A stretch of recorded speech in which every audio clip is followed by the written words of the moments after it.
તમારા લોકોની પાસે કઈ પ્રૂફ છે? લાવ્યા છો તમે સર્ચ વોરંટ? લાશ દફનાવવાનો કોઈ ઈરાદો છે? શાની લાશ? કઈ લાશ? જે આ બુદ્ધો છુપાવી રહ્યો છે.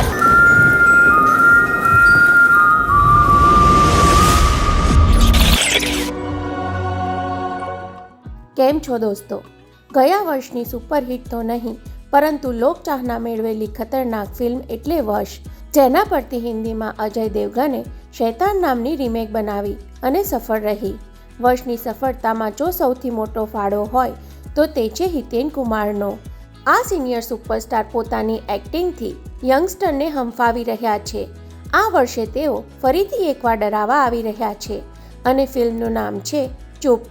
આ ફિલ્મનું ટીઝર એટલું જોરદાર કટ થયેલું કે તે જોઈ લોકો આને વશની સિક્વલ તરીકે ગણવા લાગ્યા અને અજય દેવગને આ ફિલ્મના રાઇટ્સ અત્યારથી રીમેક માટે ખરીદી લીધા હોય એવી ચર્ચા પણ થઈ.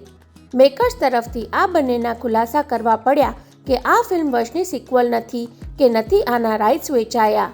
ટૂંકમાં ફિલ્મના ટીઝરે લોકોમાં સારી એવી ઉત્સુકતા ઊભી કરી દીધી છે અને હવે આ ફિલ્મનું ટ્રેલર રજૂ કરવામાં આવ્યું છે, જે ટીઝર કરતાં 4 ચાશણી ચડે એવું કહી શકાય, જેના માટે એડિટર પાર્થ ભટ્ટને અત્યારથી અભિનંદન.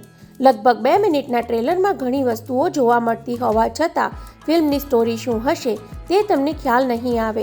છતાં જો સ્ટોરી વિશે ટૂંકમાં વાત કરીએ તો એવું લાગી રહ્યું છે કે હિના જયકિશન અને હિતેન કુમાર સામસામેના ઘરમાં રહે છે.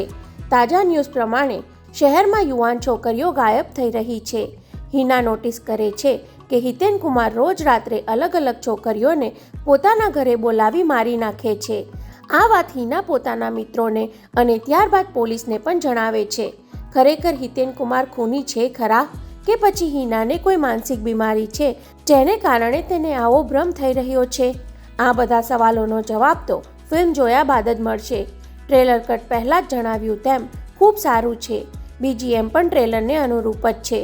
ટ્રેલરમાં સૌથી વધારે ઇમ્પ્રેસ કરે છે હિતેન કુમાર. ટ્રેલરના અંતમાં જે હિતેન કુમારની સ્માઇલ છે તે જોઈ તમે ખરેખર વિચારશો કે આ માણસ છે કે રાક્ષસ.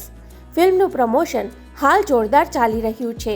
ટ્રેલર સાથે જે પોસ્ટર રજૂ કરવામાં આવ્યું છે તે ઘણી હોલિવૂડ અને બોલિવૂડની ફિલ્મોના પોસ્ટરની કોપી જેવું લાગતું હોવા છતાં સારું લાગી રહ્યું છે. આ ફિલ્મ 7 જૂનના રોજ રિલીઝ થવાની છે અને અત્યારે જે રીતની ફિલ્મની હાઇપ બની રહી છે તે પ્રમાણે આ ફિલ્મને બોક્સ ઓફિસ પર સફળતા મળવાના પૂરા ચાન્સ છે. તમે હજુ ટ્રેલર ન જોયું હોય તો લિંક ડિસ્ક્રિપ્શનમાં આપેલ છે. ટ્રેલર જોઈને જણાવો કે તમને કેવું લાગ્યું અને ગુજરાતી ફિલ્મોની અવનવી અપડેટ જાણવા હંમેશા જોડાયેલા રહો ફિલ્મ રિવ્યૂ ગુજરાતી સાથે. જય જય ગરવી ગુજરાત.